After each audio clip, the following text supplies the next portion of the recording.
All right, welcome back everyone to my round 4 recap from the Reykjavik Open. In this game, I was playing FIDE Master Gregory Markzon from America.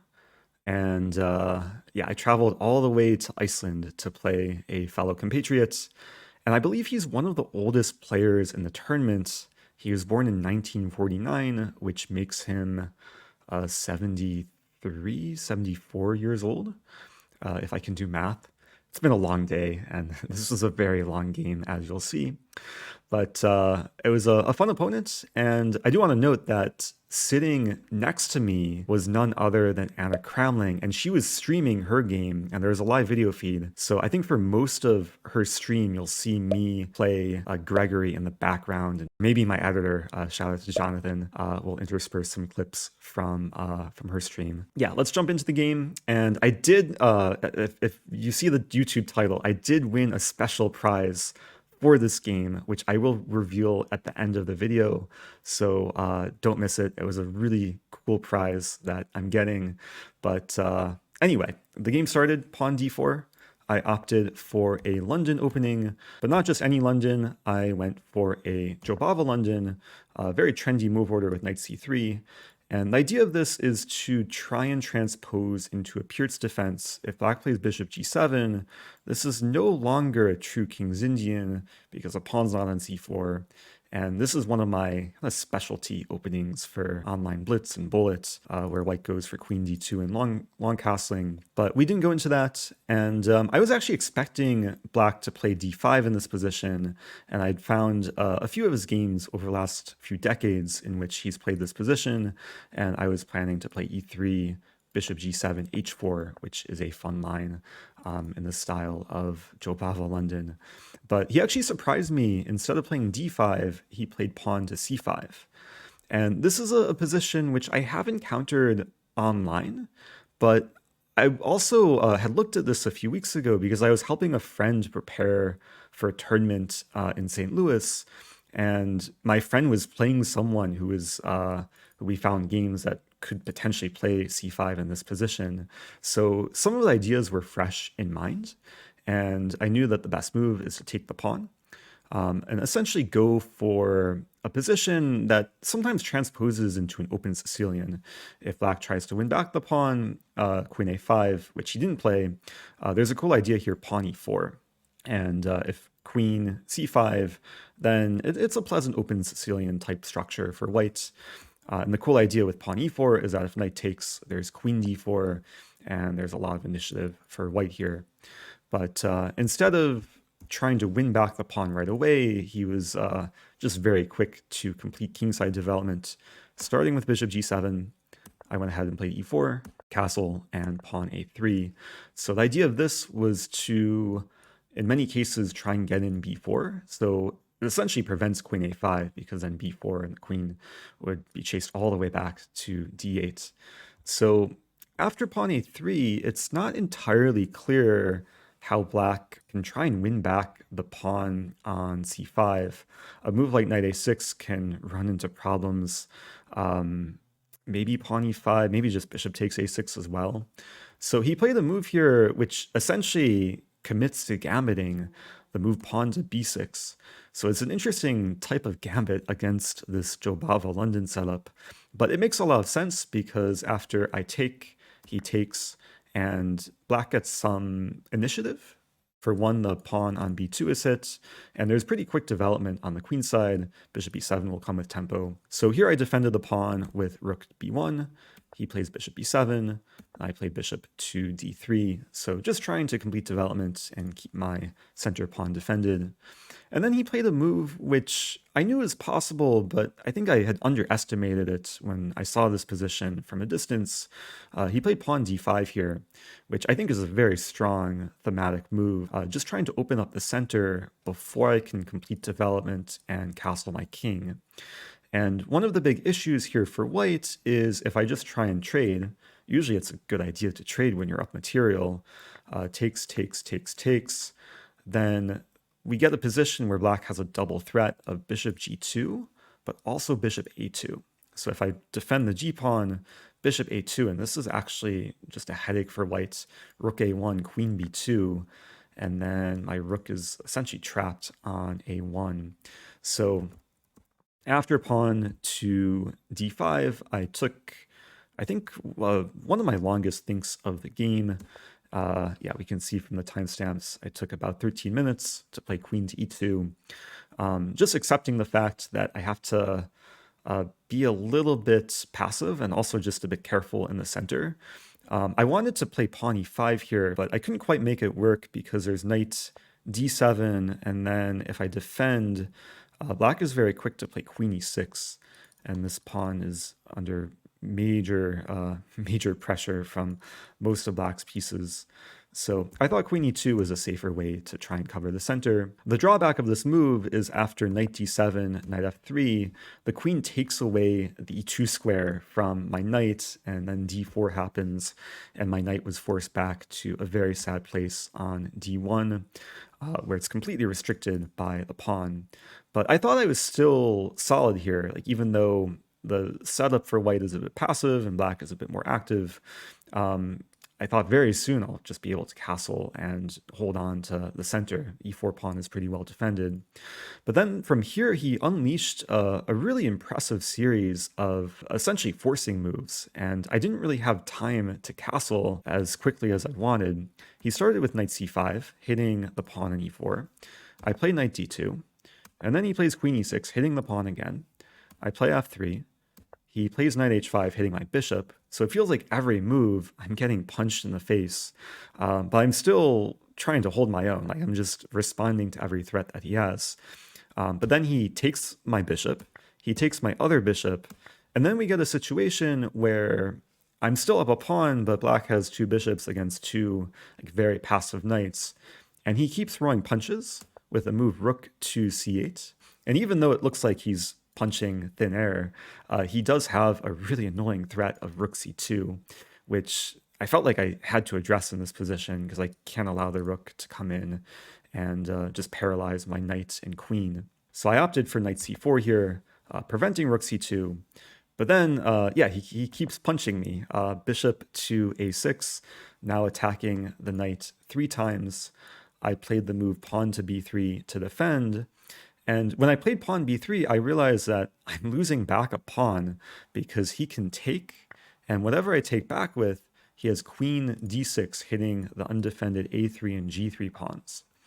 But then he surprised me because instead of winning the pawn back, he played the move rook to b8, which I think was a very nice practical decision on his part, not being materialistic, but putting the question, what am I doing in this position? Because he still has the idea of taking and queen d6, but now with the threat of taking on c4, I can't take back with the b pawn because of the pin on the b file. So I thought a bit in this position and decided to play pawn to f4, which essentially obstructs the diagonal, so it relieves the power of queen to d6.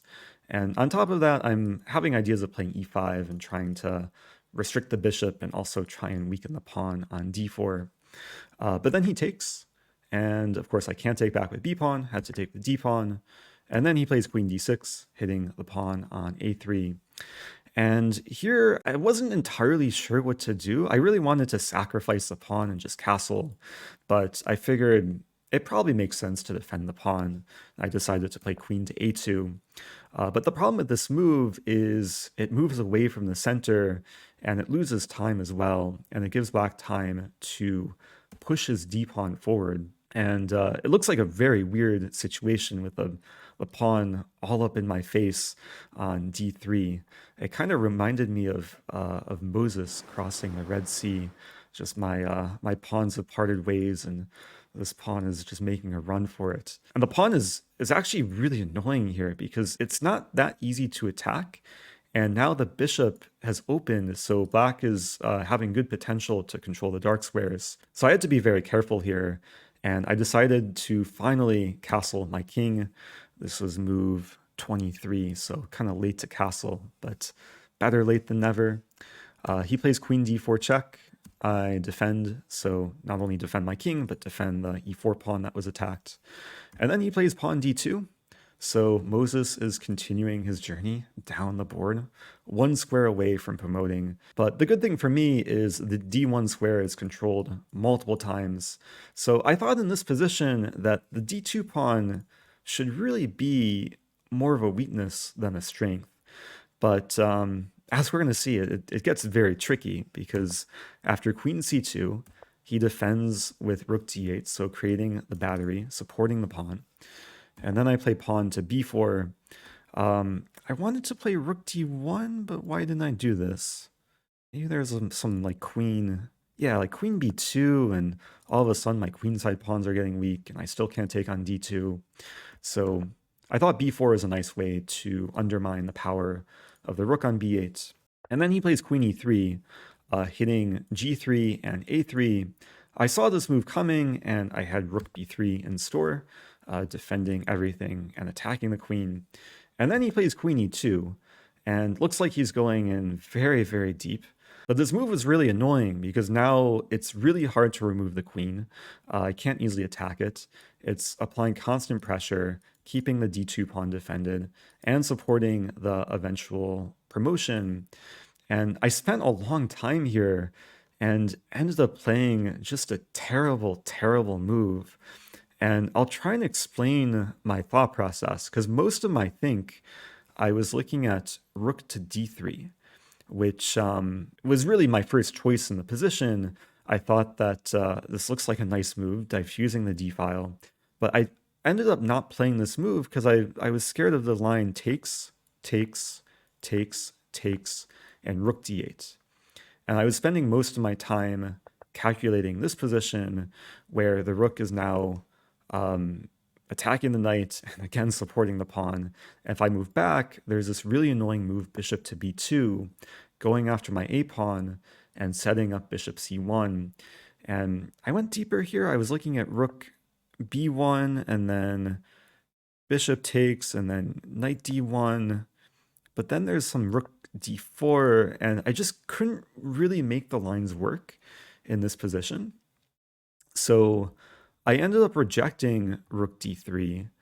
And another part of my thought process is, of course, like after queen e2, I identified the threat, and I saw the threat is bishop to d4, just applying more pressure, pinning the knight, and then having all these promotion tactics. So that's why I really wanted to play rook d3 to prevent bishop d4. The problem with my thought process, I identified one threat, I didn't identify the other threat. So I saw I could prevent bishop d4 with pawn e5. And I ended up playing pawn e5 after having spent most of my time calculating rook d3. And I thought pawn e5 is a nice prophylactic move, ensure the bishop can't come in and cause damage. But I completely missed the additional threat when black played queen e2. Very straightforward and simple promotion tactic. d1 equals queen. And oh no, black has two queens, and this was not a pleasant situation. I'm not sure if Anna Crowning's stream caught the moment, but I was not feeling good about myself. And he was very confident because in this position, my queen is undefended on c2, and I can only take one queen at a time. So I ended up taking on d1, and after takes, I'm down a queen for a rook. And I thought about just resigning in this position, given that a player of my opponent's caliber should be able to win no problem. But I wanted to show some fighting spirit and just try and create some chances.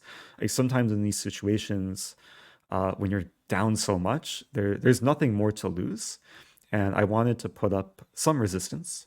So after queen takes c4, I doubled up the rooks. He played h6. I put my rook on d7. He plays queen b3. I cover the third rank. Queen b2 is played. And then I grab the pawn in a7. And like already here, it felt like I had an ounce of hope because I have now two connected passed pawns on the queen side. e7 pawn is still attacked. I have rook d7 ideas to double up on the 7th rank. And for the time being, my king side is relatively safe. Knight keeps the king safe. And the bishop is basically a dead piece with my pawn structure like this. So I thought that like it's not easy for black to win at this point. But then he plays a very nice move, rook c8, just going for activity. And black is very close to winning here, but I kept resisting, started with rook f3, allowing rook c1, king h2. And the nice thing about the knight on f2 is if he doubles up, he doesn't really have a threat because h1 is covered by the knight, so my king is not instantly getting mated. But then he plays rook to c2, and it's still a big problem for white because my knight's pinned to the g-pawn. I have to defend the knight with the king, and then he plays pawn g5. And at this point, I thought, like, I'm very, very close to losing. He's come up with a really nice idea to just break down the king side. The threat in this position is pawn g4, essentially chasing away the rook, or allowing knight takes g4, but then getting in rook takes g2. And it's very hard to stop g4 from coming. It's also hard to create a situation where I stop g4 and don't allow the bishop to come in. So I ended up throwing in a check, provoking king h7, and then taking the pawn on g5, which does allow bishop takes e5. And I thought he was going to go for bishop takes e5, which should just be winning. I have one check on f7, king g6, and I just don't have enough counterplay with my two rooks. But he didn't go for bishop e5. He instead went for queen takes e5, and then I take on h6. And then he surprised me again because I was expecting bishop f6. And yeah, black has everything under control, but he went for a different idea to play queen e1, king h2, and then take on f2. And when he went for this line, I had some hope because I was able to throw in the move pawn takes g7, threatening to queen with check, so he has no time to do anything with these pieces, had to take the pawn, and after takes, we reach a position, of course I'm still down a queen for a rook, but I have the two connected passers, my king is safe, and there's cases where I can try and march up the pawns, and black has a passed e-pawn, so it should be winning, but it still takes a lot of work. So here I started with pawn to b5, just trying to get the pawns rolling. He played queen b2, I played pawn a4, and then he plays queen to b4. And this is actually a really nice square for the queen because I can't easily march up the pawns. Either pawn move would lose the other pawn. And my rook isn't so useful here because it's tied down to defending the a-pawn.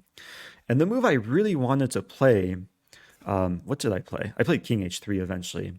But the move I wanted to play was rook a6, with idea of doing this sort of caterpillar technique where I push, and then expand, and then push, and then expand, and then eventually queen.